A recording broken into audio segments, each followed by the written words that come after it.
This bit again.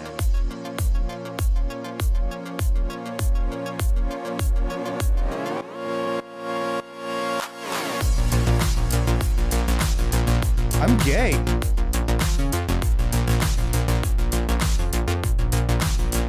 I'm gay.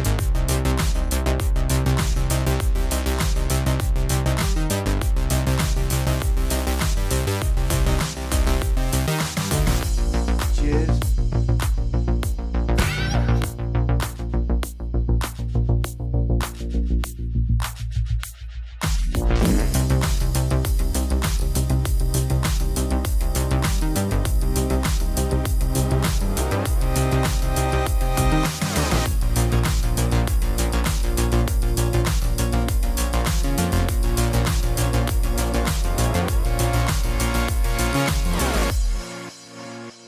Huh?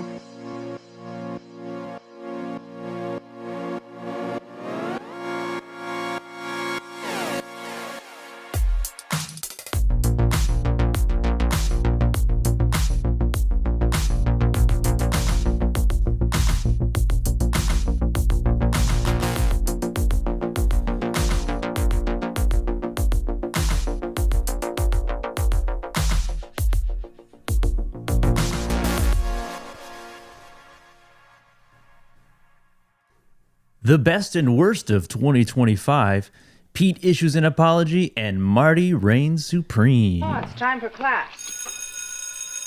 Class is in session! Roll call. Bueller. I'm gonna be late for class. Bueller. Am I hallucinating here? Just what in the hell do you think you're doing? I'm late for class. You are mine now. You belong to me. Did you study for the test? No more complaining. No more Mr. Kimblett to go to the bathroom. Nothing. There is no bathroom. Hello, classmates, and welcome to another episode of Middle Class Film Class. I'm your host for today, Joseph. I'm Peter. And we have a great show for you today. A supreme show, you might That's right. say.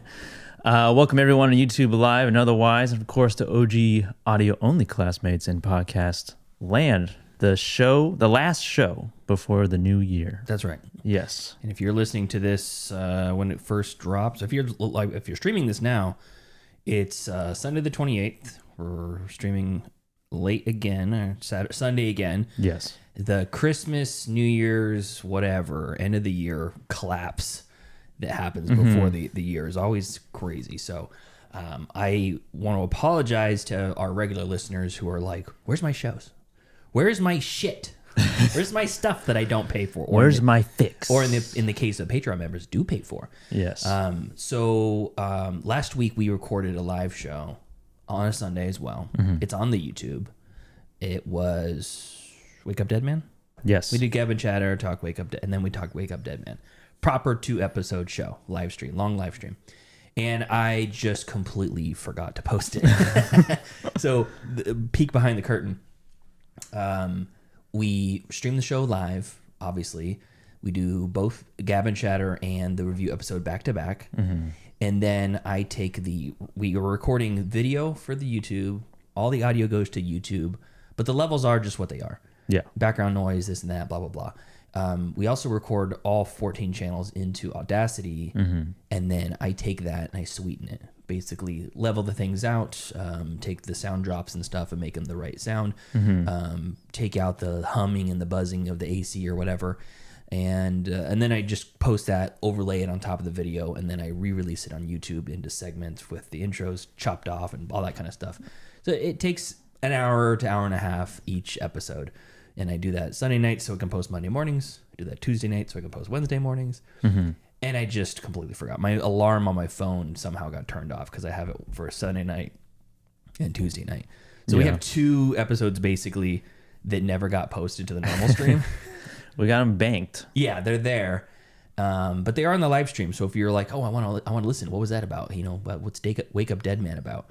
You can listen now, but I am going to post those later this week because this episode that's going up that we're recording right now is just going to be a single thing. We're not going to do news. We're just going to do some top 5, bottom 5, whatever, something like that of 2025. And then we're going to talk about Marty Supreme because Joseph and I watched that last night.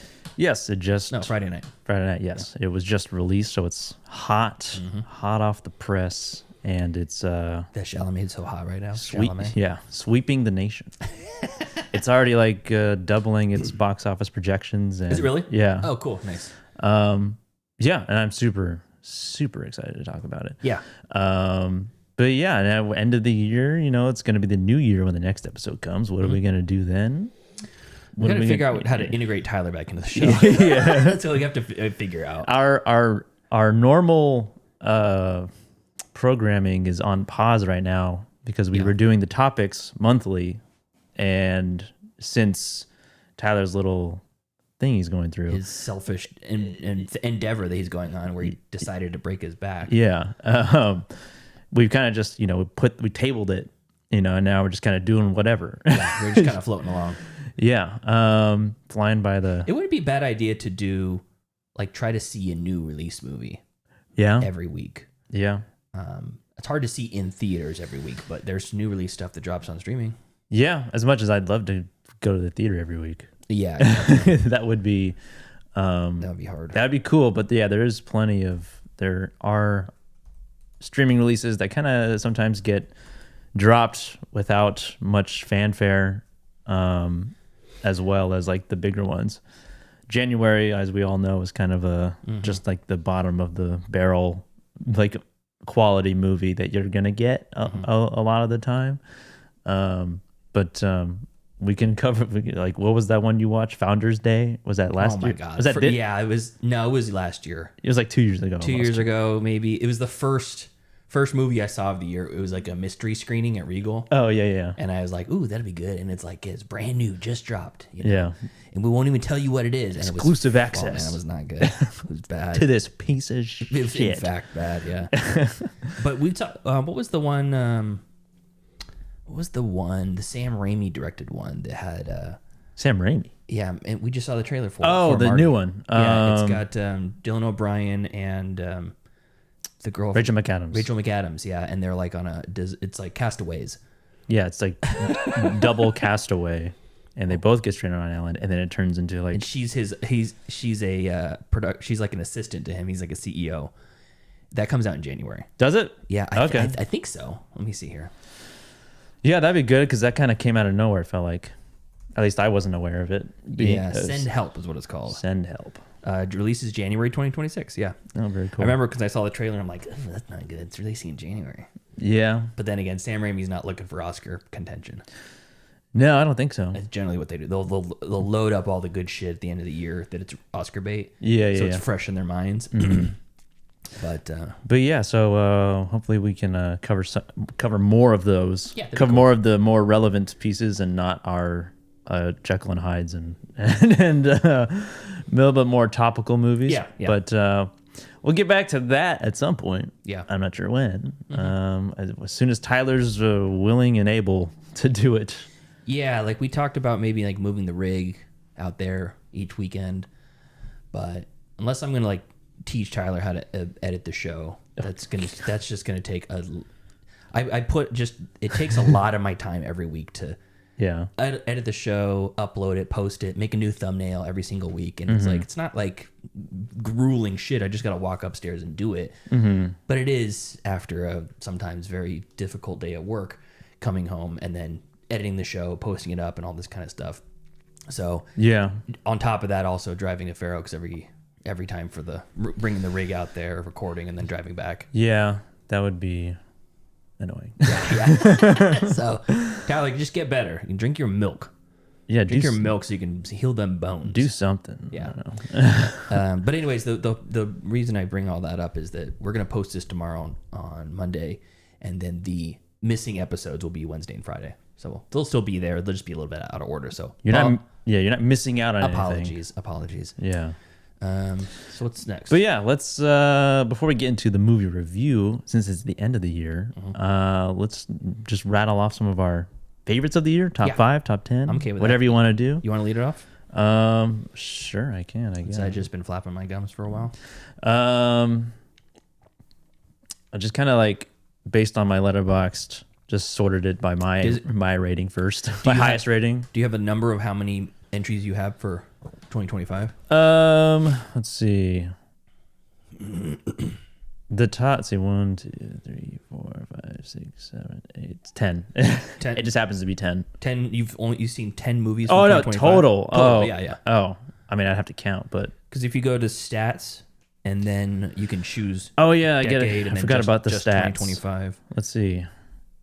I gotta remove rewatches. It's more than 10, but I forgot Letterboxd Wrapped is going to come out in January 2nd or something. So I have 64, but some of those are like series, like Adolescence. Yeah, is that's logged as a movie. I think that counts. 3-episode miniseries, hour each. It's a let's 3-hour see. movie. Where do you filter that out? You gotta go decade. decade. Oh yeah. Oh no. Click decade, and then down to the year. Okay.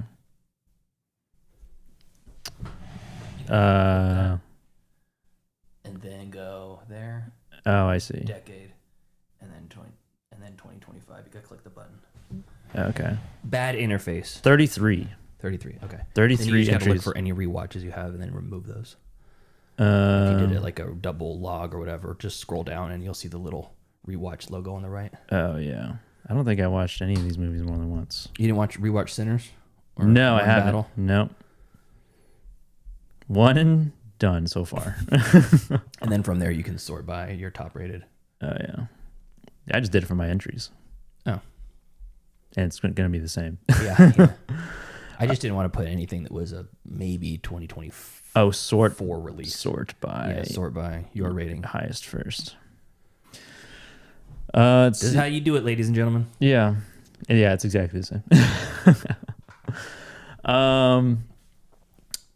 I'll go from bottom to top. Okay. Yeah.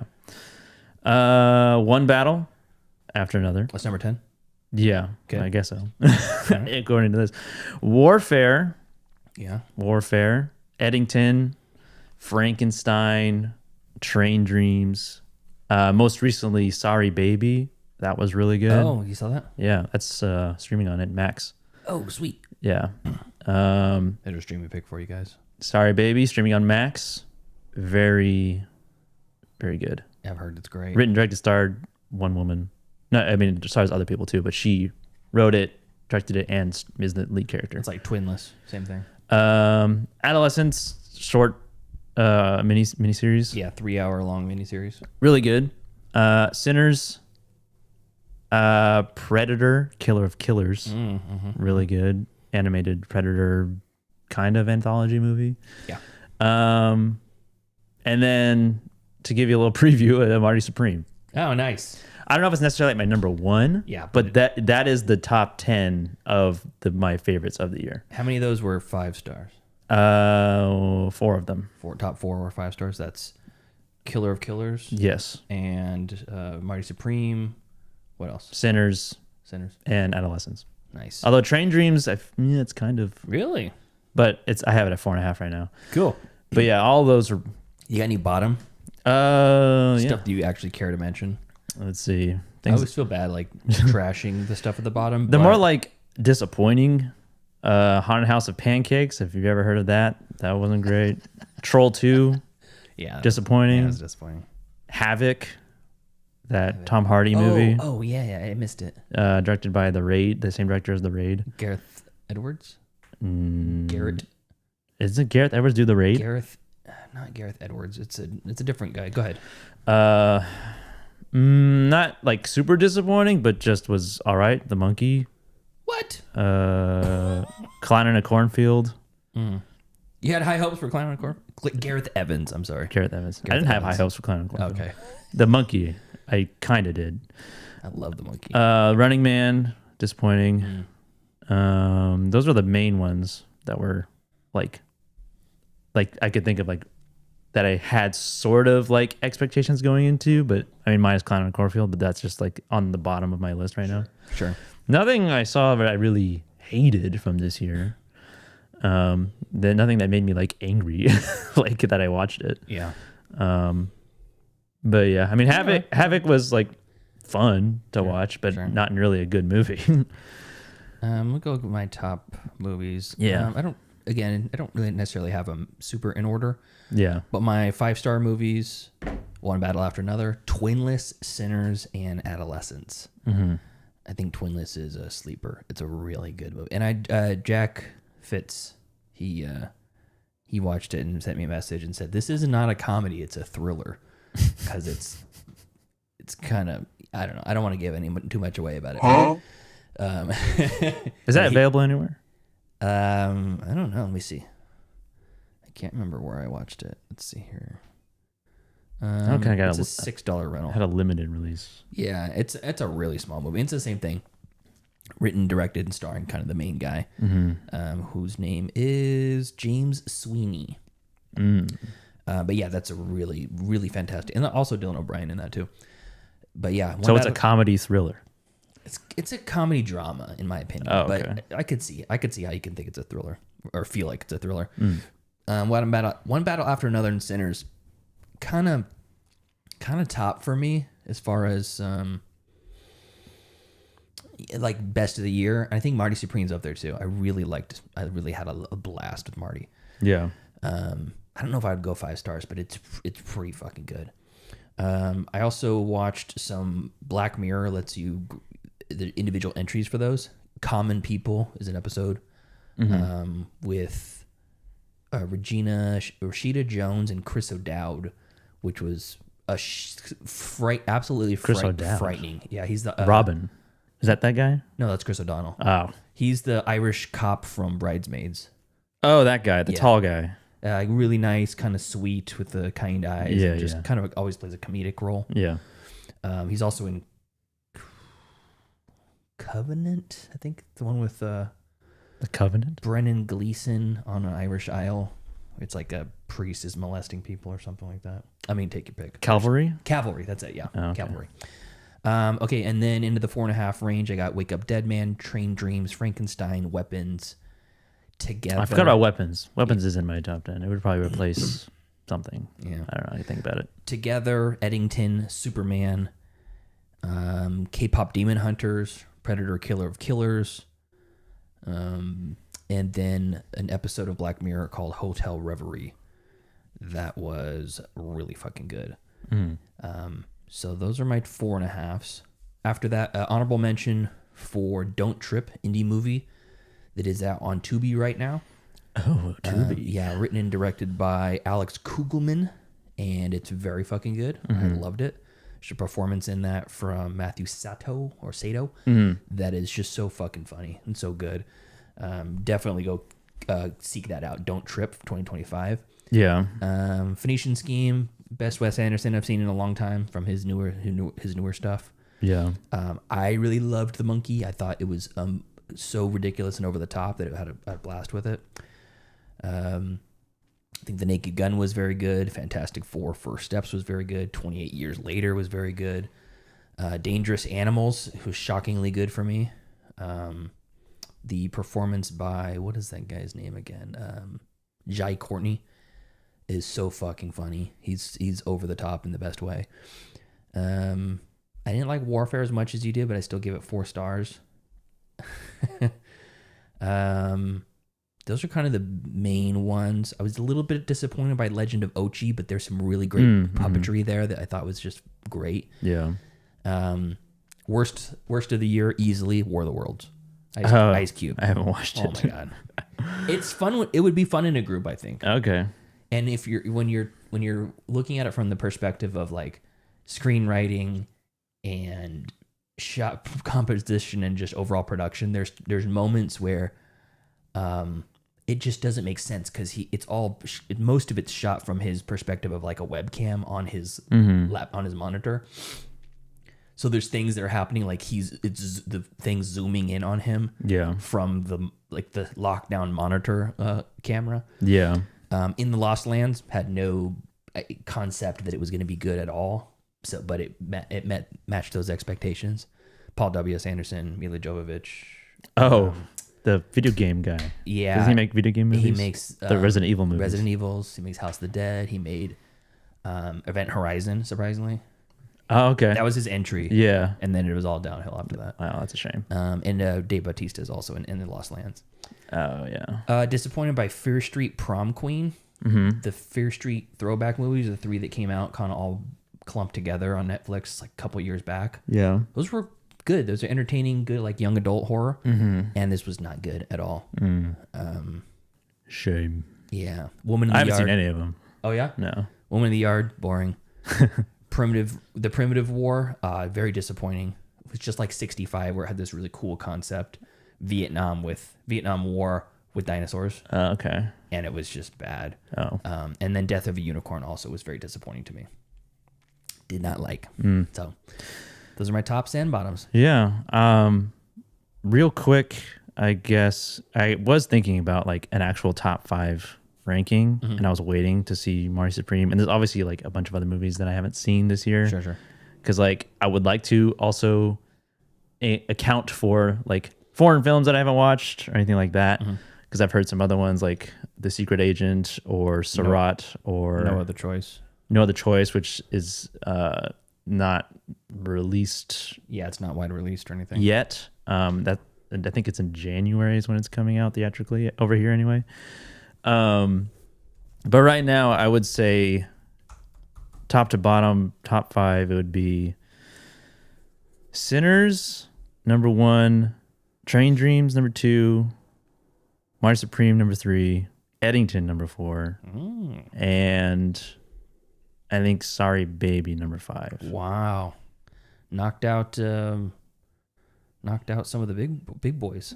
Yeah, because I feel like those are the movies that like I left me with thinking about them after I watched them. Whereas some other ones I they just kind of washed over me. Didn't leave as big of an impact, and I blame the hype train for One Battle. Yeah. For my like not as loving it as much as I probably could have if I watched it earlier, but it's still like great. It's a great comedy and. Great comedy. It's a great comedy. It is funny. Leo, So is Marty. Yeah, Leo and Marty, and Leo's a great comedic actor. Yeah. In that movie, and the other characters sort of add up to its sort of greatness, like Sean Penn and Oh yeah. and Benicio del Toro. yeah, Sensei.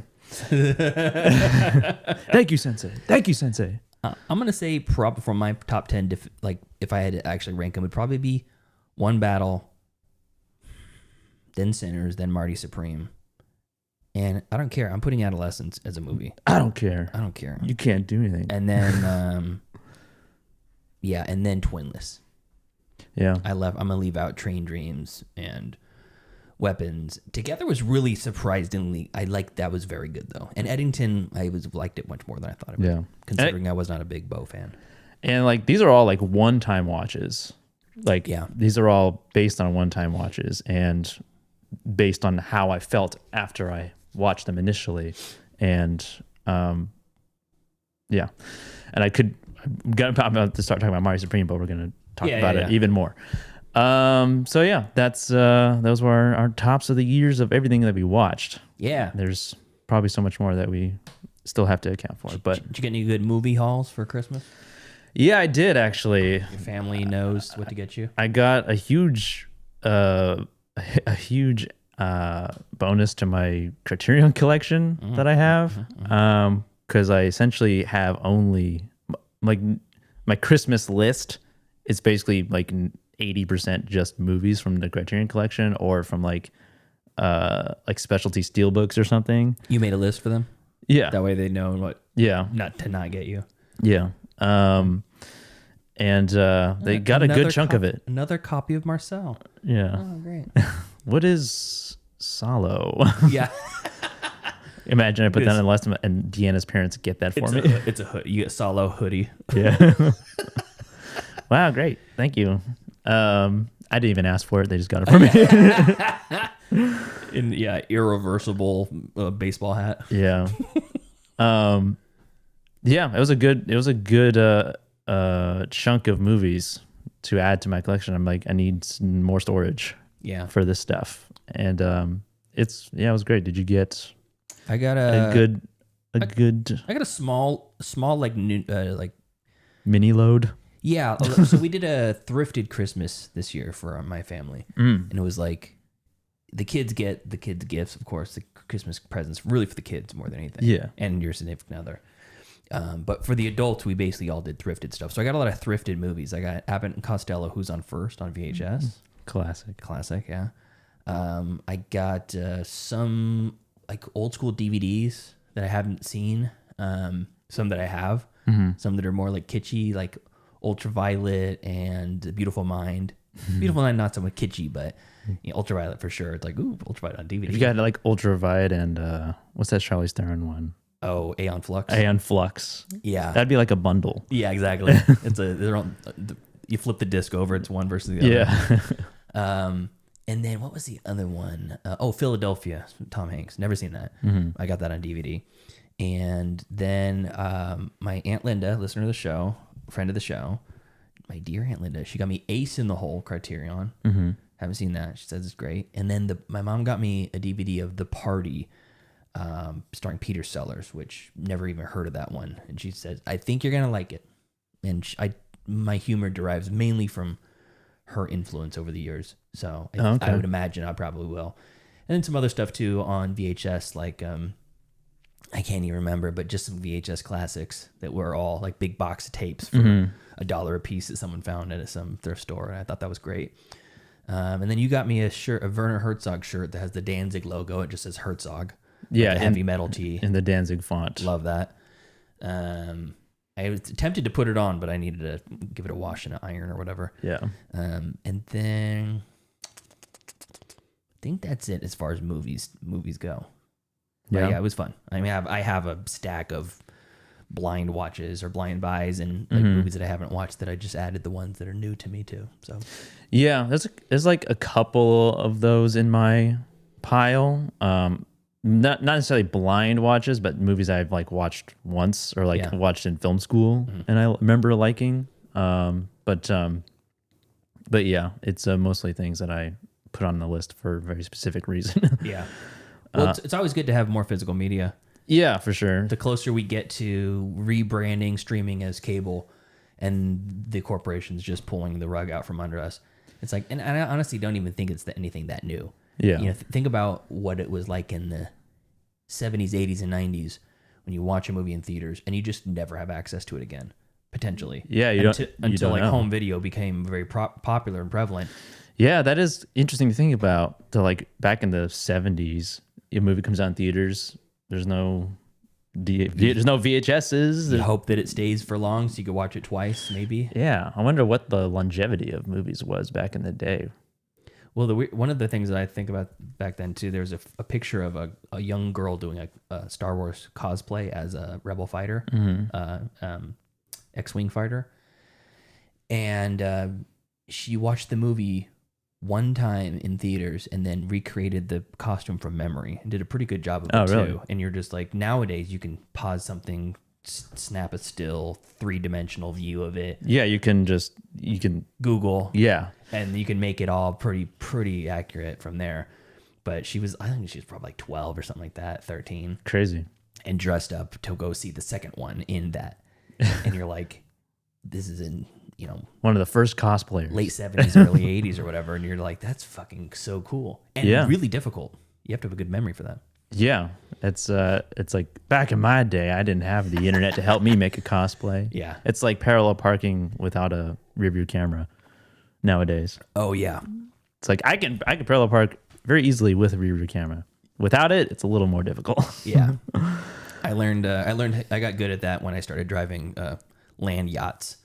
Land yachts. Yeah. Oh, my- your my Cadillac. your boat cars. Yeah, that fucking Yeah. thing, trying to parallel park that with no mirror on the passenger side, mind you. Oh yeah. You legally don't have to have one. So back then they just put it on the driver's side. Yeah. There's no fucking mirror. And it's 24 feet long. Yeah, and you got to be very delicate. Yeah, and you don't want to curb those wheels either. Yeah. Yeah. get So into Marty? let's get into some Marty Supreme. There is some spoilers, definitely, I think, for this movie. Yeah, I have a. We can put some in an indicator. But we'll do half and half or whatever. You'll hear one of those when we get to the spoilers. Spoiler parts. I guess I should pull it up. It's Marty Supreme, directed by Josh Safdie, one half of the Safdie brothers, who both directed Good Time and Uncut Gems together. And then this year, they individually directed their own biopics. And Yeah, one's- weird sports biopics for both. Yeah, one's more. Interesting. One I think is more of a biopic than Marty Supreme is. Yeah. But it is based on a real person. Marty Reisman is the real guy's name. Okay. Marty Mauser is the character's name in the movie. Played by Timothy Chalamet, also starring Gwyneth Paltrow, Odessa Zion, Larry Ratso Sloman. I like that name, Ratso. Tyler Okonma, also known as Tyler the Creator. Tyler Okonma. Huh? Okonma, yes. Fran Drescher as Marty Mauser's mom. I couldn't believe that after we saw that in those credits. Yeah. I Sandra. thought it was Diane Wiest for the longest time. Oh, no. I thought you said Weast. Yeah. Sandra Bernard, small role. And Emery Cohen, if you remember our episode of Place Beyond the Pines, he played AJ, who was Bradley Cooper's son in like the third chapter of that movie. He's got the little chain, little gold chain. Yeah. And he has like the heaviest East Coast or like accent. Jersey accent. Yeah. He's very much like a Guido type of character. Yeah. That's the only other movie I know him from. He's in Brooklyn also, which I thought that was very good. Don't remember in it though. He plays a small character, and it's mainly Marty Supreme, Marty Mauser. It's the Chalamet show for this 2.5 hour runtime. Dropped on Christmas, released on Christmas. Me and Pete both watched it, and much like a Safdie movie, like Uncut Gems and Good Time, it is an anxiety-inducing, fast-paced, frenetic story about a guy who's an asshole. Yes. and his life is going to shambles, and He's a real prick. and he's figuring it out. He has a specific destination he's trying to get to, and it is a ping pong tournament in Japan. And just like Good Time, he needs to get money within a certain time frame to achieve the goal he wants. Yes. And the entire, like the first, I don't even know if I would call it the first act, but like it's almost like the preamble before the movie really gets going is him competing in the first tournament. And that's when you get to know who the character is. And the rest of the movie is him trying to reach that goal of getting to Japan for the World Finals. Yeah. So it's a movie that kind of starts like a sports kind of like a sports story, like a Rocky, or like it kind of reminded me of Over the Top a little bit with Sylvester Stallone as well, where he's an arm wrestler, and there's like this. It's just like a niche sport within this niche community, and there's a tournament for this thing, and how this movie starts is that there's a tournament he's in, and I don't know if this is really a spoiler. It's a kind of the set off for the rest of the movie, where he loses in the very beginning. He loses this big tournament against this Japanese ping pong player, played by a real life deaf Japanese ping pong player named Koto Kawaguchi, I think is his name.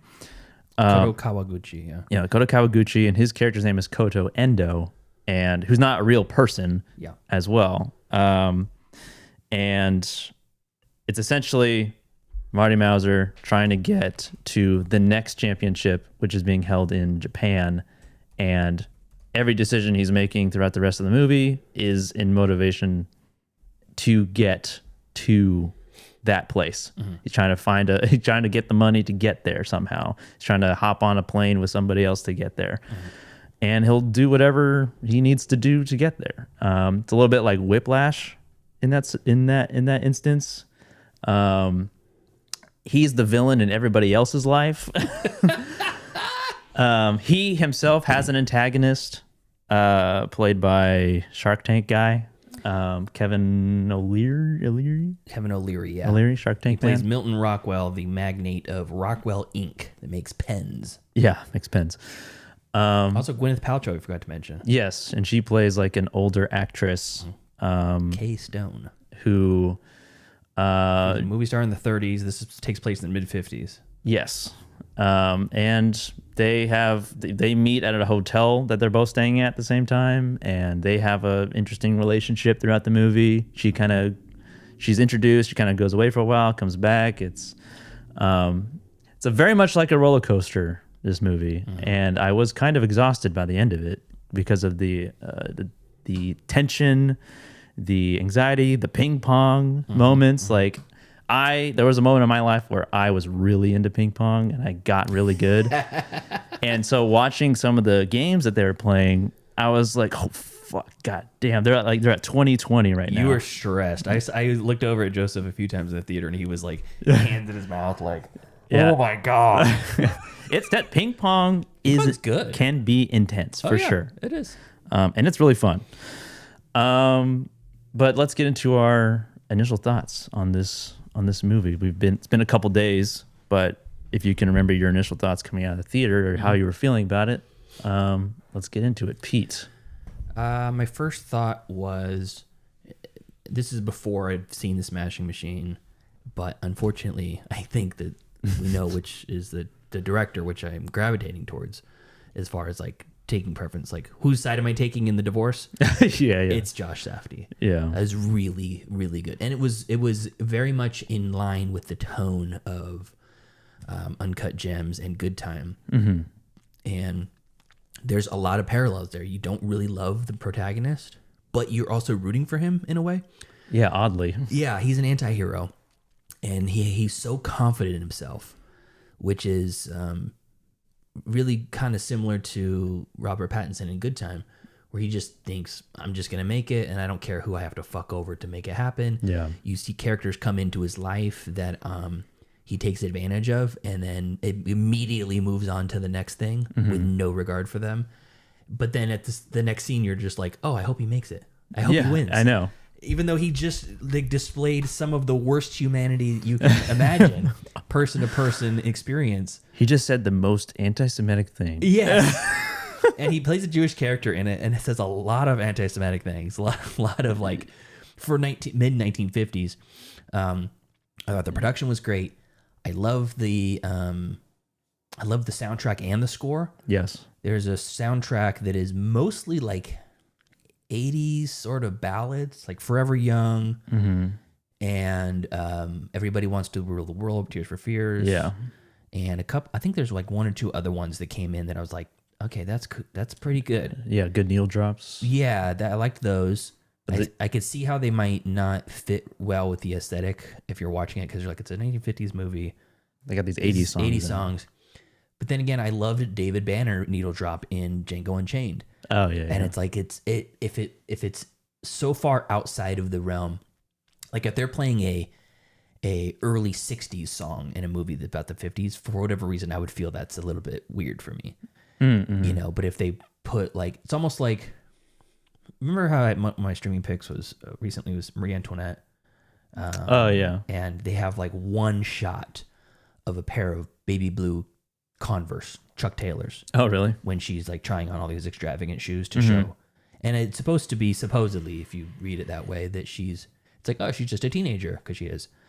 But she's in this rich whatever. And it's like, she's just like a modern teenager. Mm-hmm. But there's not enough of it. It's like it's not like Romeo plus Juliet, where it's so far removed from what you expect from a Shakespeare adaptation. It's modernized. The world is modernized, but the language isn't. Yeah, it's like the dichotomy is so far opposed from each other that it works in its own way. It's too close. With this, I thought the meter drops were so far away from what the period was that I liked it. And then the score on top of it was some very great, heavy hitting, almost like I hate to make the analogy because it's tennis versus table tennis, but kind of like Challengers. Oh yeah, where yeah. there was some like great heavy hitting like industrial grunge feel to some of the soundtrack. Yeah. Or some of the score. Composer for Mighty Supreme was Daniel Lopatin. What else did he do?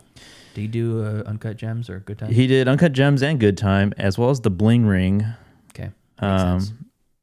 Yeah, I think this guy he has a music project. Like he was a musician before, or is currently still, and he was one of Yotrik's Point Never. That was his like band name or his artist name. I've heard that before. I don't know anything about it, so interesting. Yeah. So that all worked for me. I think Chalamet is on a generational run. I think he is like proving himself, not just falling ass backwards into it, but proving himself to be like the go-to predominant like actor who takes his shit seriously and is like performing, like he's just doing it. Of this generation, of the young like Gen Z. Is it Gen Z? I don't know. He's 30 now. Oh, he's 30? Okay. Yeah. So He's close. Young- Not Zillennial. yeah. Is that Zillennial? Yeah, that's like somewhere between Gen Z and Millennial. Okay. Yeah, he's just fucking good. It's like I haven't seen anything that I didn't like him in. I went in with arms folded into some of his performances, and he blew me away every time. The only thing I can think of that I didn't quite like him in, it was mainly just his character was Lady Bird?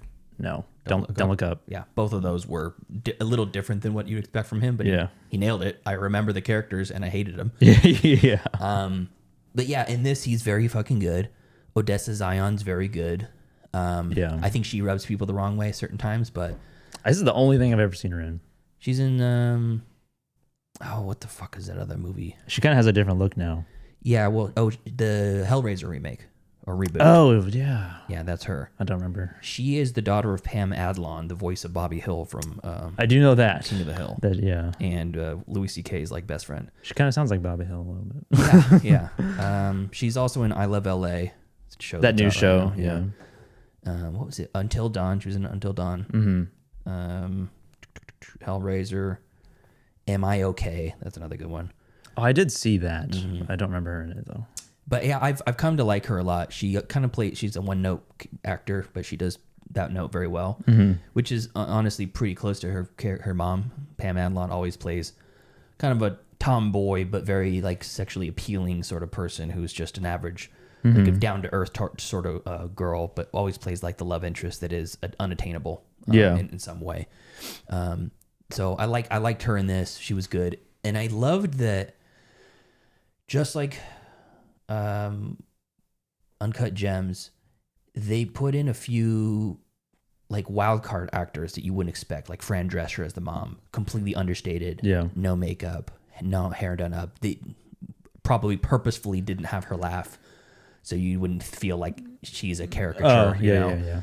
And then there was who was the guy that's in the ping pong like the little club that he goes to all the time.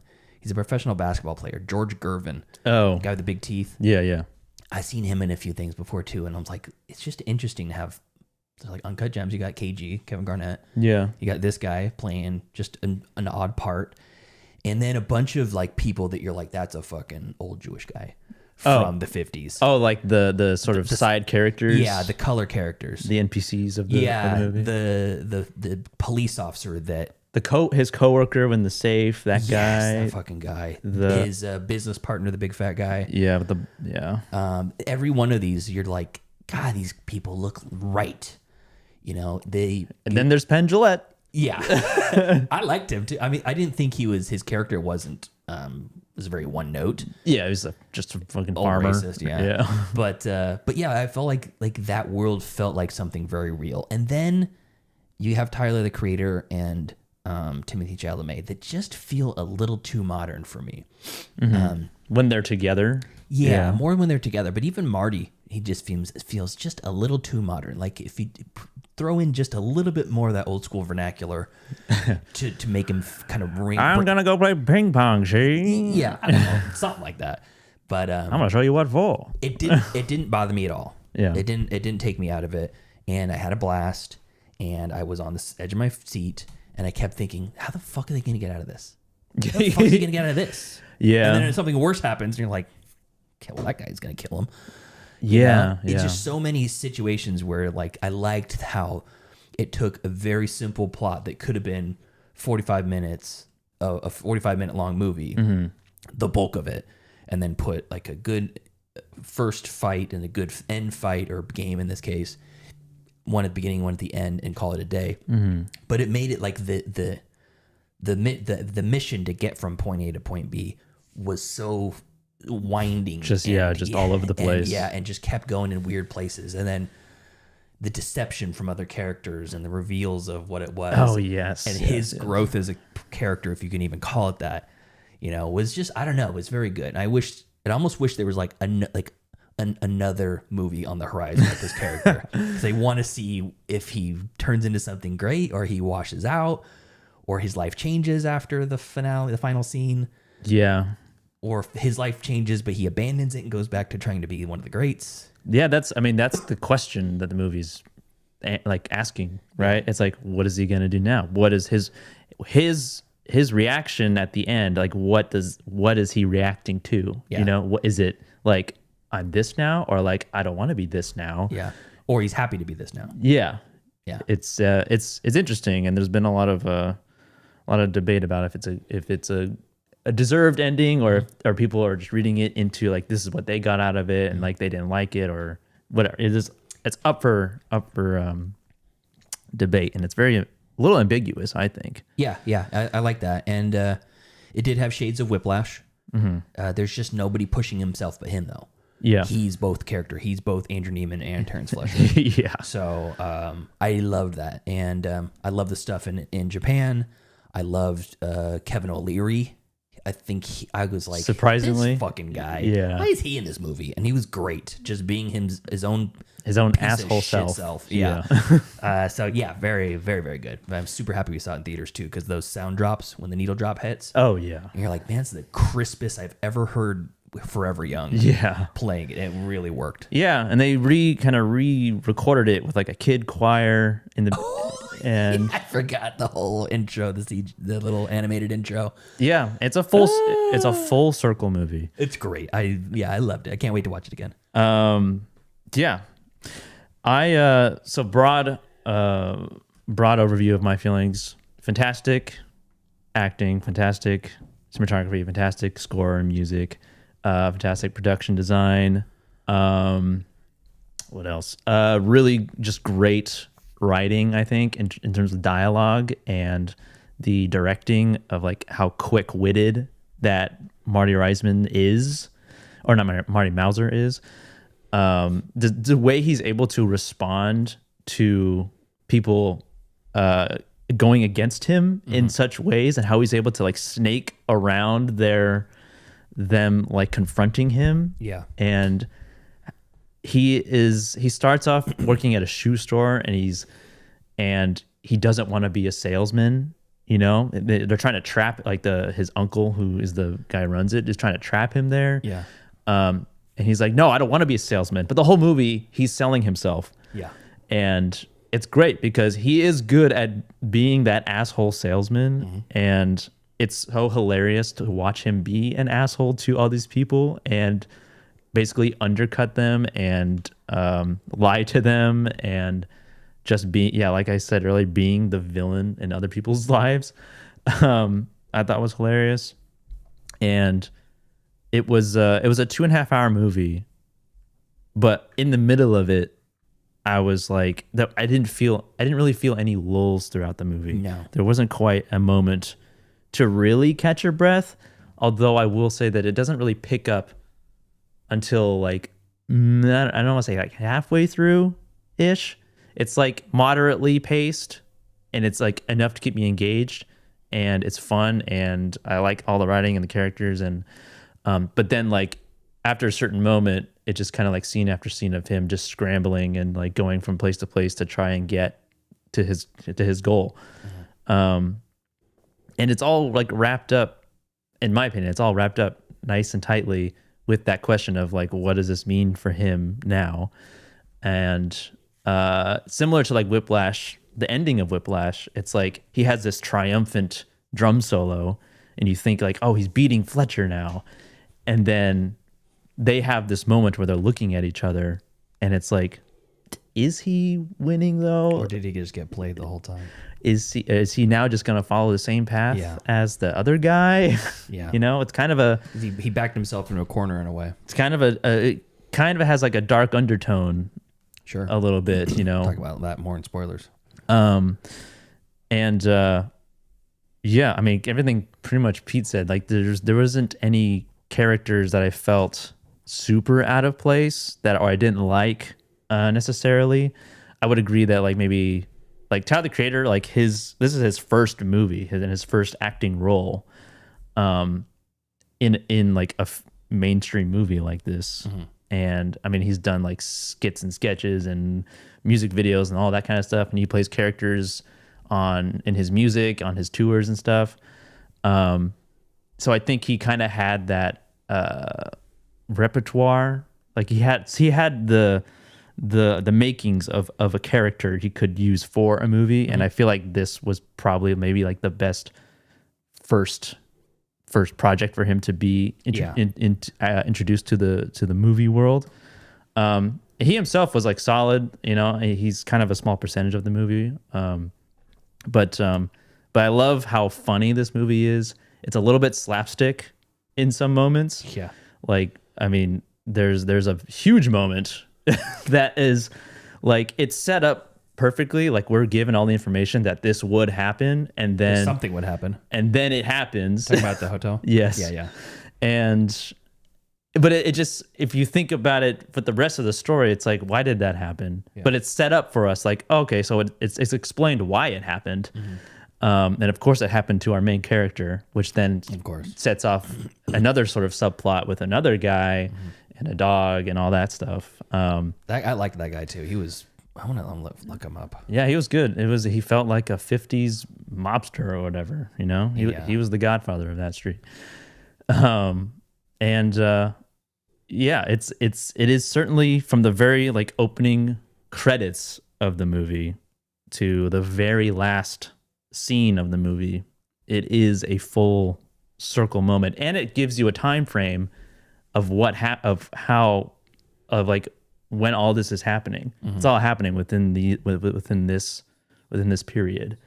And I saw this interview with a clip of this interview with the director talking about like, I guess like the sort of the theme of the movie that he had in mind when he was writing it and filming it is like Marty Mauser's character, because he is so focused on dream, and like the dream big is like the big like slogan for this movie. Yeah, is like when you're dreaming, it's separate from your real life, obviously.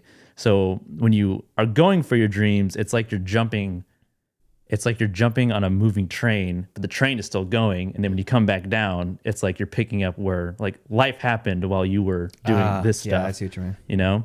And that's sort of like the overall theme of this movie, I think. And it was just a really, really exciting, tense, fun movie. And I like the score, the 80s, like the weirdly fit 80s score with the movie that takes place in the 50s made it really kind of hammered the point home for myself that it felt like an 80s sports movie, like an Over the Top or Rocky, because he is so focused on doing this tournament, like he needs to redeem himself, you know? But the difference is that there's no like, I'm not good enough. Like he knows he's good enough. He's in this movie, absolutely sure of it, and he makes a point of it throughout almost like the whole movie. And it's more just him like, yeah, I just got to get there, you know? Yeah. But like, yeah, of course this is gonna happen. Of course I'm gonna beat him. I'm 100. He says I'm 100 trillion times better than that guy. Yeah. He just got beat by. Yeah, and it's a little bit tortoise hair, like a tortoise and the hare story. Him being the hare in this story, Marty Mauser, because he's so fast, and he thinks he's gonna get to this finish line before the hare being the Japanese ping pong player. Tortoise. Yeah, he's being the tortoise, and I really wanted to see more of him, a little bit more of him, because he essentially has no lines, and he is just this laser focused ping pong player. He's a machine. But he's so like laissez-faire about it, very casual. And they kind of introduce a mechanic, although it's based on his real life because he's deaf, on how he's able to be that good at it. And being able to, like, him being deaf, he doesn't hear like the crowd or anything like that. He can just like focus in and like not have any of those distractions. And which I thought was going to be an element of the rest of the story. Like he was going to try earplugs or something. Yeah. That never came back. And also the orange ball never came back. Marty Supreme is the name of the ball. He's trying to basically coin his own signature ball. Yeah. The Marty Supreme. And he makes it orange instead of white. Couple things. That thug gangster guy they cross with the dog, that's Abel Ferrara. Oh, that's Abel Ferrara. Abel Ferrara. I had no idea. I saw his name in the credits, and I had no idea what he looked like. Completely forgot. I didn't know what he looked like. I was wrong. It was Ted Williams is the actor who plays the big tall guy with the big teeth. David Mamet plays the director of the play that they're doing. Oh, really? Yeah, which is really neat. And then Isaac Mizrahi plays K-Stone's publicist, the guy that comes in and makes that joke about getting sucked off. Yeah. And Isaac Mizrahi's done a ton of stuff, just a ton of stuff, like behind the camera, in front of the camera, everything. Yeah. So mostly, I mean, it's honestly, it's a little bit of everything. Yeah. But I liked his character for the 2 seconds he was in there. You're like, that's another keystone I think of when I think of a Safdie Brothers movie, is characters that come in and they have like like a half a scene sometimes, or at the very most 1 or 2 scenes, and you're like, God, that guy's memorable. Yeah. Or that girl's memorable. You know, the publicist in the green room, he talks about how he's gonna love the play. Oh yeah. The rich assholes that are in the party at the very end when he's the paddle comes into play. Those guys, you're like, oh, those are looking like a bunch of smug cunts. Yeah. His coworker with the safe, that guy was very memorable. The police officer was memorable. The British journalist guy with like the glasses, yes, the super beady eyes and the glasses. They were like up here. Yeah, it's like crooked and way too high in his head. Nose bridge was like starting like above his eye, above his eyebrow. The former world champion who had the honey story. Yes, that guy. He's a Hungarian-born Jewish man who's also acted in a bunch of stuff, mainly about like that era Holocaust. And he was very good. Yeah, I mean, there were so many small parts. You're just like, fuck, who is that guy? Yeah, these all sort of enigmatic characters, you know, that you kind of want to know more about. Like the honey story was something I completely forgot about until earlier today. Yeah, where I was like, want Instagram or something, and they're like, what's the deal with that honey scene? And you know, it is like an outlandish story, you know, and then we get the visual of it, and then you're like, and it goes nowhere, and it's like after that it's nothing in and of itself, but I'm sure that there's a connection between what that story and like the goal of Marty Mauser and him, because they're friends, right? They just competed against each other in this when they're having this conversation, and it's with Rockwell, Kevin O'Leary's character, and Marty Mauser is trying to make it a point for him to tell this story of like what they would go through to do. Do you want to get into spoilers? We could talk about that a little bit. Yeah, just let me mention the cinematographer for this, Darius Kanji, who is a seasoned cinematographer. You would have seen his work in Delicatessen, Seven, really, Amour, Midnight in Paris, Eddington, Mickey 17. All 3 of these movies. He has 3 movies this year. Eddington, Mickey 17, and now Marty Supreme. Wow. Because this movie looks fantastic as well. Great camera work. The ping pong games were like, they were captivating. Yeah. He did Uncut Gems and Good Time as well. Of course. His work spans like all the way back down into the 80s. But yeah, a very seasoned cinematographer, and obviously really good. 7 and Eddington makes 17 from this year. Eddington is a really great looking movie. Delicatessen, very French, and very dreamy and yeah, exciting. But yeah, it was a great looking movie just on that technical level. Spoiler time? Spoiler time. All right, from here on out, you've been warned. Spoilers. Okay, so the honey story. There's two ways I can think about it if I'm trying to read anything into it. Number one is just he's trying to fuck with Rockwell and like make him uncomfortable. Yeah. Which puts him in a pace of power in some weird way. Yeah, it is because he mentions his son died rescuing or like saving them. Yeah. But like he died in like the South Pacific. He didn't even die in Germany. Yeah. You know, or was killed in Germany. Yeah. So he's trying to like do this weird power guilt trip thing with him. Yeah. And then he tells that honey story. But they're also in like a very fancy restaurant with all his millionaire friends at dinner, and he pulls a power move on him to pay for the meal, which he has to atone to later. Yeah. But he decides to tell this story about licking honey off of a man's body, His body Yeah. being covered in honey, being licked off by other men, other Auschwitz prisoners. Yeah. And it's like part of me says that, and the other part of me thinks that perhaps it's almost like that's the difference between Marty and this guy. This guy is clearly like seems like a very nice guy. He's very pleasant with him when he wins. He's a good loser, like a good sport. Yeah. Because he gets basically dethroned as a world champion by Marty, but they do it with some flair, and he's trying to like get him in on this whole Harlem Globetrotters thing. Yeah. So it's like he's selfless. He puts himself out. He does not have the ego that Marty does. That's the contrast. And Marty would never do that. Never cover himself in honey and let men lick it off of him for sustenance. Yeah. It's just like and people who are listening to this, even though they haven't watched the movie, are like, "What the fuck? Where did that come from?" Yeah, but I mean, when that scene came up, it was exactly what I was thinking. It's like, do they have to show the part where he licks the nipple with the hair on the chest and everything?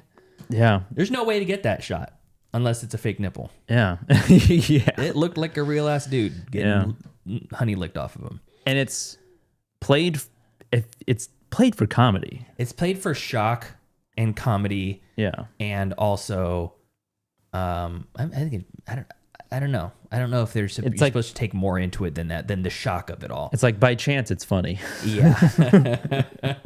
I mean, his lines about how when he's talking shit about the guy right before he beats him. He's like, "I'm going to finish what Hitler couldn't." Yeah.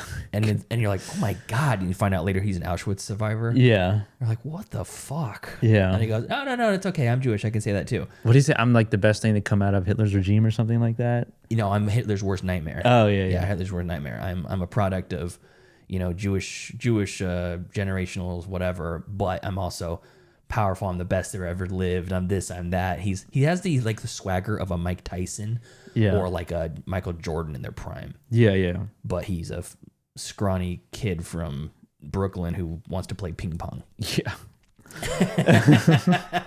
Yeah, I mean, he mentions being on the Wheaties box. I'm going to be the first ping pong player in a Wheaties box. That's right. You know? He wants it to be for America too. He doesn't want it to be for another country. Is that when Wheaties was Wheaties a 50s thing?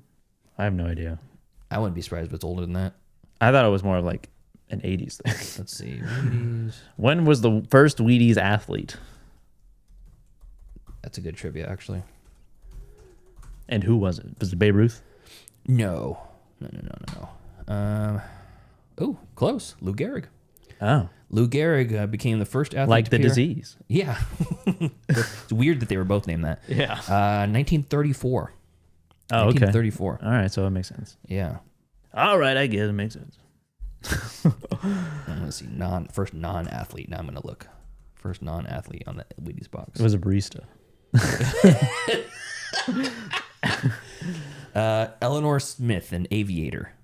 Oh, okay. First real person, non-athlete to appear on the Wheaties box. Featured on also 1934. For setting aviation records. That didn't take long. Yeah.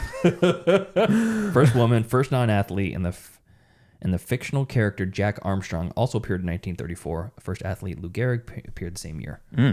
What did they have on the box before then? Just like Was it just nothing? national monuments. What is Wheaties? Wheat. Yeah, have you ever had it? Yeah, it's Okay. terrible. Is it? Yeah, it's just What plain- shape are they? Just it's like cornflakes without Corn. without The wheat flakes. Yeah, it's like wheat flakes. Oh, Basically. okay. It's like cornflake. It's literally like imagine like Kellogg's cornflakes. yeah. It's like that except for it's wheat. Oh, At least I think so.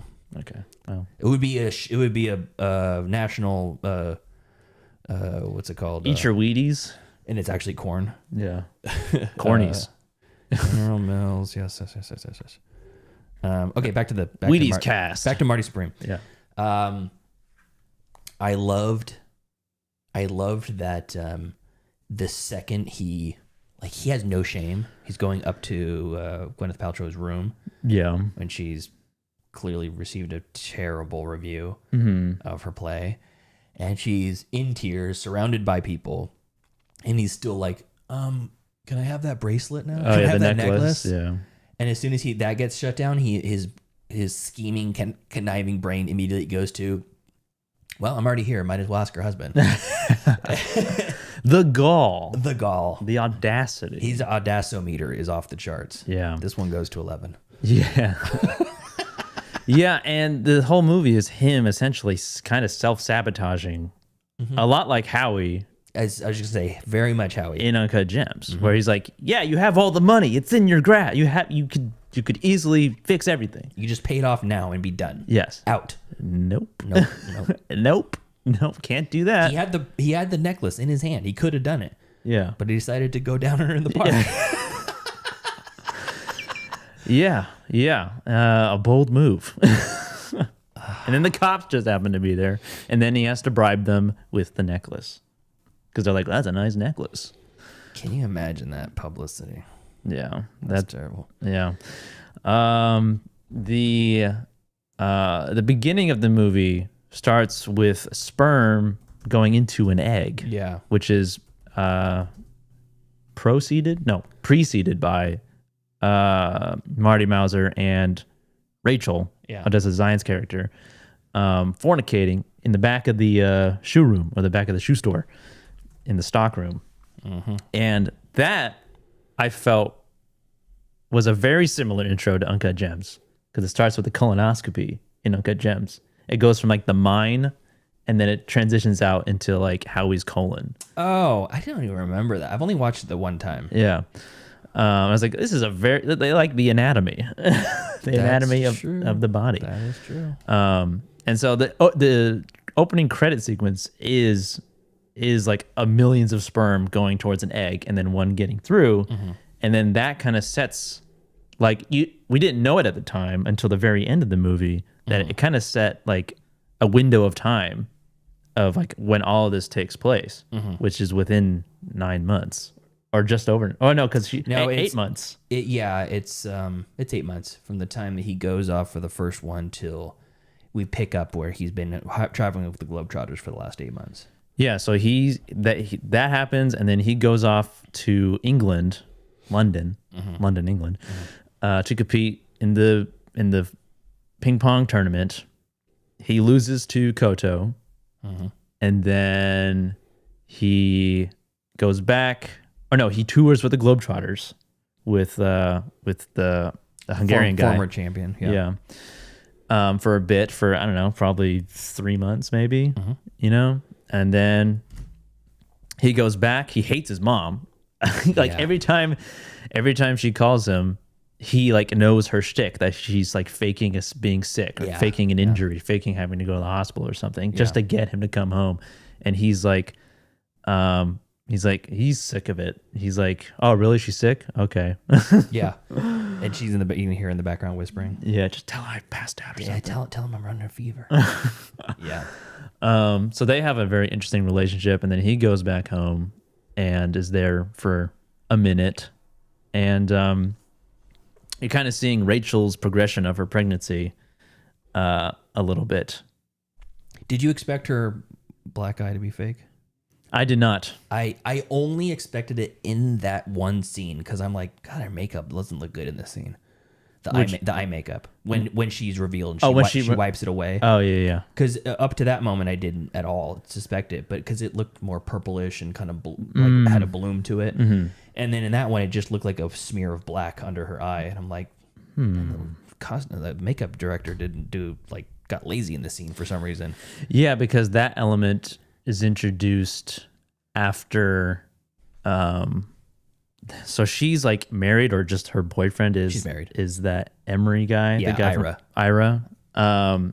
And he's kind of introduced as like a unhinged or violent dude, And a dope. and and kind of an idiot. And we don't see him get physical with her. We see him get mad. But the next time we see her, she's got The black eye. the black eye. And asking for a place to stay. Oh, because Marty Mauser goes to her and he sees them hugging, and she's crying, and she's trying to make up a story that his father died, or that his something. You're never quite sure what happened to his dad, if anything. Yeah. Because they mentioned, his dad just died. And then when he's giving his story to the British reporters, he's like, oh yeah, I was an orphan. I grew up in the New York orphan system. You know, my mom and dad both died when I was young. Yeah. That sets him off. And then the next time we see her, she has the black eye, and she goes to see Marty, and then the reveal happens That it's fake later that like it happened. And at this point, he's already kind of like avenged her. Yes, and he's already beat the fuck out of him. and like slugged him over the head with like a typewriter or something. What did he It hit? was the award he picked from his room. Oh, okay. Because he goes and he grabs the heaviest award with the heaviest base. Yeah, yeah. And then he smashes him in the face and just says, "Shame on you." Yeah. As if he can even hear. Yeah. At that moment. He's like pretty much blacked out. Yeah, And he's he's- bleeding from the mouth and the head. Yeah, he's concussed. Yeah. I thought he died. I thought he killed a man. I thought he might have. Yeah. I thought she was going to go in there and he was like lifeless in bed. Yeah. That's what I was thinking too. And this movie does a good job of like. Nothing. Oh, okay. This movie does a good job of making you not know what's going to come next, because there are things that he does to a character like Rachel where it's like he has this whole spiel against her where he's like, I have a purpose, you have no purpose. And you think at that moment she's going to do something to sabotage him. Yeah. I was thinking like, oh, what's he going to do? She's going to come up with a story with the dog, because the dog is like part of the story now. They like got this, the tub falling through the ceiling, crushing the Abel Ferreira's character's arm in the tub as he's bathing his dog. And then How shocking. And then he is like, you need to take my dog to the vet for some reason. Yeah. I don't know. Because he got crushed too. He was underneath the bathtub. The dog was pinned in the bathtub. Yeah, he was. I just didn't get to tell exactly what the injury was. I mean, just Just wants to make sure he's check okay. up. Yeah. You need to take my dog to the vet. And then he happens to be this gangster. And he's like, here, just take $50 for yourself and to take like 100 for the vet. And then he sees he's got a big bag of money. Yeah. And Marty's like, I need this money right now. I kind of expected him to just palm more than $100 right then. Yeah. And just dump him off at the vet and be done with it. Yeah. You know, oh, I'll just take 1,000. And that is that introduces a whole another plot, another thread to this story that increases the tension, because it adds an element later with him kidnapping Rachel and like kind of holding her for ransom. Yeah. Until he. And then two innocent men are killed. Yes. Because of her grift. Yeah. Started out as his grift and she took, and that's like, I feel like that's a trope too that you see, like in Gone in 60 Seconds, the Nick Cage version. He's great at running grifts, and he's got some of his top guys running grifts, and then Giovanni Ribisi's character decides to do one on his own and gets caught up. He's like a youngster, and he gets caught up, and I want to say it's Giovanni, but one of the characters is like a youngster, and like, oh, I'm gonna do it just like Dallas did. Dallas Reigns, and then he gets caught up and gets in a bad spot or whatever it is, and you're like, the pro piece of shit grifter is a pro for a reason, and then the young protege comes in, or in this case his baby mama comes in, and is like, oh, I'm gonna do it, and then she gets in a much bigger predicament, gets herself in a pickle, and then he has to get involved. And I fucking knew as soon as their faces went up against the window, because Penn Jillette says, if I see any of your kike faces looking back into my my window, and you're like, oh my God, is Penn Jillette Jewish too, by the way? I don't know. Anyways, should probably censor that. Anyways, he says that, and then this old Yeah, the old Jewish guy looks in the window, and you're like, this is probably going to end bad, and then blow. yeah. You do kind of see that coming right before it happens, and it is tense, and you're wondering like, is he about to get? I thought he was about to get shot earlier by the farmer, and we were gonna have like an Uncut Gems type ending. I didn't necessarily think that Marty was going to get shot, Yeah, but I thought that the ending was going to be more bleak than it was. yeah, and it could still be read as bleak depending on how you want to frame it. And speaking of the ending, he gets to Japan by way of Spank, and he basically has to do a humiliation ritual with Kevin O'Leary with a ping pong paddle with Koto Endo's ping pong paddle like style, and Wooden on one side, foam on the other. he's got to do it in front of his other rich friends, and he earns himself a ticket on what's his name, Rockwell's private jet. Rockwell's plane. Gets to Japan to compete in this, not a tournament, it's like a promotion event. Yeah. With Exhibition. with Koto, basically just going against like normies in ping pong, or just like just anybody really. Anyone from the crowd. There's like a big line of people. Win a point, win a pen. Yeah. That's right. I keep forgetting he's a pen. He's a pen company. And at this point in the story, we've gone through so much shit with Marty Mauser. He's gone through so much stuff just to get here. And he finds out that he's not even allowed to compete in the tournament anymore. One, because it's like the next week and they've already made the brackets for all the players. It makes sense. Yeah. And I'm like, yeah, I mean, you're literally a week away. And also he has a bad rapport with the ping pong like association with the guy who runs Head it. of the ping pong Yeah. association. He's like, I'm not gonna change the schedule for one asshole. Especially not for this guy. And so this is really his only shot, Marty Mauser's only shot to redeem himself. And it's not even at this point, I think Marty Mauser is not even trying to be the world champion. He is just trying to prove it to himself that he can do it. Yeah. And he gets in line. He gets asked to go to the back of the line, I assume by Rockwell's Rockwell. request. So he's just like dangling the carrot in front of him. He finally gets up there, and he loses. And then he does the classic Marty thing. He's like, whoa, I wasn't playing at my best. This is a fraud game. This is all staged. And it was, because he lost 14-21, just like he said he was going to. Yeah. And so then he gives a tournament worthy performance of ping pong, and it's a very, very tense game. Like they get neck and neck at the very end. You know, they each get match point, and they both evade losing once. And then you would think that a character like Marty, like he's shown that he's a terrible person. He's shown that he's an asshole. He doesn't care about anybody else. You think that he wouldn't get the win because his character, you know, as a viewer, your character wouldn't deserve that. Yeah, he didn't earn it. Right. But he does win, and I'm like happy for him. I know. I'm like, he's such like an empathetic asshole, you know, like we were saying earlier, like you are rooting for this guy somehow. You were rooting for this guy. And the movie frames it in a perfect way to like care enough about him to root for him the entire time, even though he's like betraying everybody in his path. He's just grifting everybody, just trying to get to the next thing, you know, using everybody else's leverage.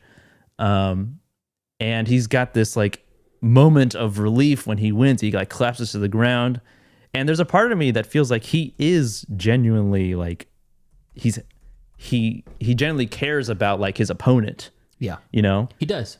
And there is something sportsmanlike about that you can't appreciate. You know, like he's hugging Koto. He's like thanking him. He's like telling him he's a great player and that he's going to do great in the championship. Or he hopes he does great in the championship or the tournament. And there's a moment of like compassion for him, or he does have compassion. And then he gets back home. He hitches a ride with some army folks, some military people, because Kevin O'Leary has this weird spiel about how he's a vampire from the 1600s. That was a great monologue. That was so odd, but it weirdly fit. I almost believed him. I know, for a second. I was like, what the fuck? I've seen hundreds of Marty Mausers through my day. Some of them were real, some of them were fake, some of them were whatever. Yeah. And I was like, this is a very odd kind of omnipotent or ominous speech you're giving. Very kind of scary. And then Marty Maus is like, okay, I don't care. He laughs at him. Yeah. Whatever, fucking dude. Yeah. So, and he abandons him. Like, that guy, man, you're not getting on my plane. So he hitches a ride with the military people, goes back home, finds out that Rachel gave birth 4 weeks earlier than she was supposed to, and then goes and sees her. Sees the baby. And sees the baby and goes to the nursery, and he's staring at the baby through like the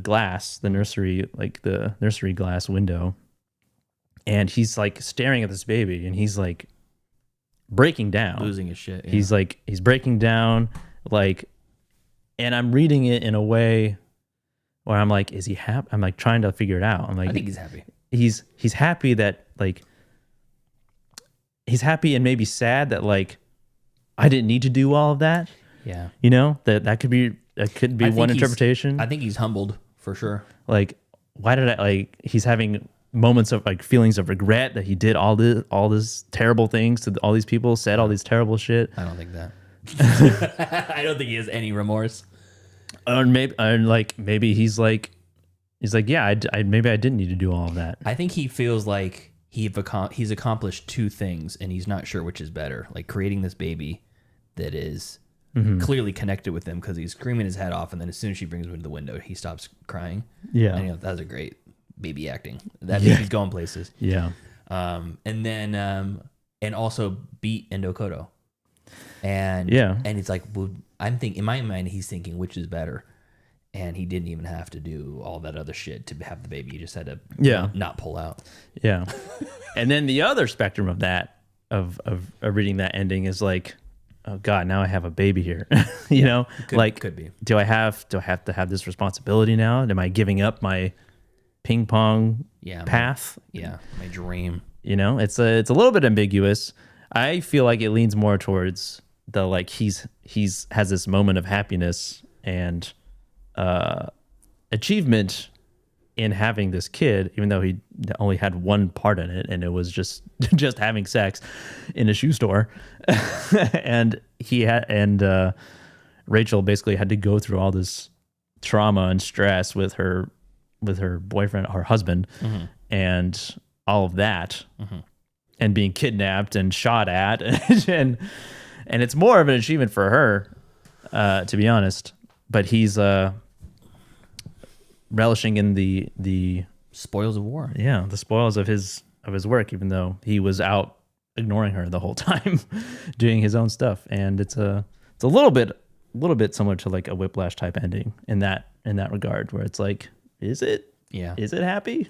I don't know. I'm gonna rewatch it, and it's gonna be an instant buy when it comes out. So yeah, I am excited for the physical release of this, because it is an A24 movie, and they do their own special editions, and I guarantee that this will be a special edition. It'll just be a purely orange case. Hopefully. A couple things before we wrap up. A couple other small parts. So this entire time I've been wrestling with where this guy is from in the cage, and the Ted Williams, the name. And I thought this for just a half a second in the theater, and then I thought, nah, it's not possible. In 2011, there was a video that came out from a guy who was a homeless guy who had the man with the golden voice, is what they called him. That's fucking him. Yeah. That's him. He was a former radio show host, but not famous, way back in the day. Got addicted to drugs, became homeless, was just rediscovered in 2011 as having this amazing voice and a great personality. And that's him. It's Ted Williams. Yeah. He's the fucking guy, the tall guy with the long teeth. Yeah. And I know he had like way more hair in that yes, video. He had super long hair, and then after he kind of got clean and got some goodwill given to him, he's come clean, and now he's helping other homeless people. Yeah. And then the other big the big, really nice, chubby guy that's in the ping pong club is George Gervin, who was a former basketball player, retired basketball player. Oh yeah, Guy that with the real tired eyes. yeah. But just a big ball of loveliness. He was great. John Castimatis was his business partner / friend's dad. He's a billionaire in real life. Oh, okay. He's a businessman, billionaire, radio talk show host. Oh my God. And Pico Iyer is the ping pong tournament lead. He's a essayist. He's a writer from England. All first-time actors in movies. Crazy. Including Tyler, the Creator, and a couple other small parts. But Interesting. they put all these people in and just fucking nailed it. That is wild. That is Every one of them nailed it. that is crazy. Yeah, so fucking what a triumph I feel like this movie is. And for a weird ass movie about ping pong. I know. It is and it's not even really about ping pong necessarily. That's just like the motivator for everything. It's more just about him being an asshole the whole time. And the what you would do to achieve your dream, no matter what the cost, essentially. And yeah, I would agree that the Safdie brothers, of the directing Safdie brothers, Josh would be So where I'm hanging my hat at. Yeah, and this is like his first solo venture. I mean, it only took one movie from each with the Coen brothers to figure it out too. Yeah, Tragedy of Macbeth was from Joel Coen, and Drive Away Dolls was from Ethan Coen. Vastly different movies, of vastly different qualities. Yes. Benny, however, I would say he's more of an actor. Yeah, I agree with that. And starting with Good Time, and then he got Oppenheimer, and now he's Agamemnon in and also Odyssey. Are You There, God? It's Me, Margaret. Is he in that? He's the dad. He's her dad, and he's great. Oh, okay. He's very likable. He's one of his few likable parts. Okay. He's really good. So, Yeah. I got nothing else. Do we throw grades on it, or is that meaningless? A. A plus maybe. A. Do I have a... Whoa. The horn? I don't have the horn. I took it off for some reason. Double A. Oh, dear God. I can't believe I don't have the horn on here. Really? Yeah. Somehow. No, I don't have the horn. A for... There you go. All right, yeah. Anything else?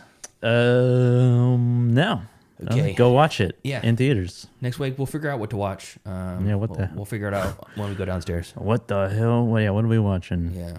Cheers. Yeah. Dallas sent me an email. He said if you guys want a guest host or like some trivia or something like that, just let him know. Okay. That would be cool. I would love to do that. Yeah. Oh yeah, and then a couple things I did guest spots on.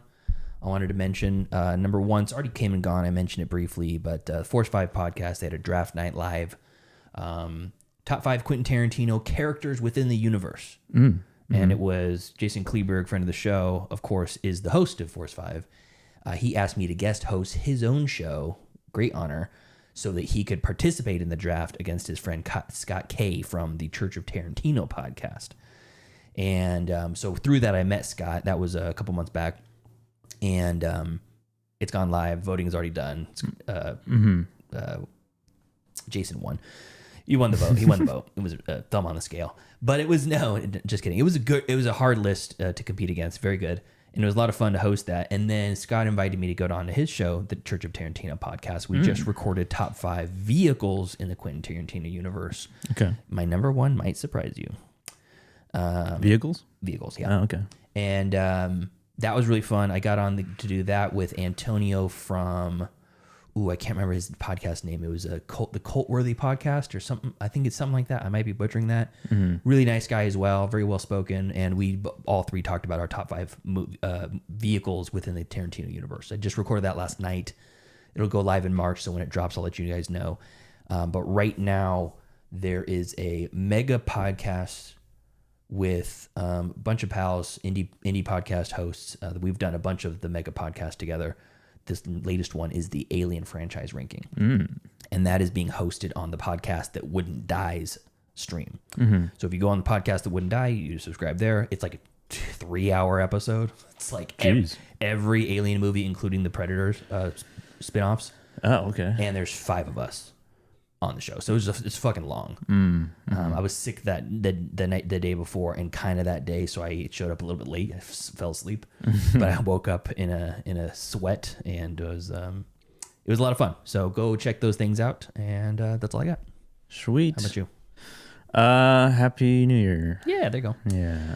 Okay, until next week. Thank you to our cool ass yard duties over on Patreon. That's Javier, Heather, Michael, and Chris. If you want to support us on the show, you can go do so at patreon.com/middleclassfilmclass, or just watch on the YouTube or share with a friend. I think that's everything. Yeah. Thank you for joining us today as we talk about our top 5, bottom 5, bottom 10, top 10, whatever, something. Yeah. Best and the worst of 2025. And of course, gush over Marty Supreme. If you have a different opinion about it or the same opinion, let us know. We'd love to hear in the chat. Get an email out to us, mcfcpodcast.com. Follow us on Facebook, facebook.com/mcfcpodcast. And send us an email and contact us there. And Instagram, TikTok, Middle Class Film Class, and Twitter podcast MCFC. Yeah. Hope you're feeling better, Tyler. We'll see you guys very soon. See ya in the next year.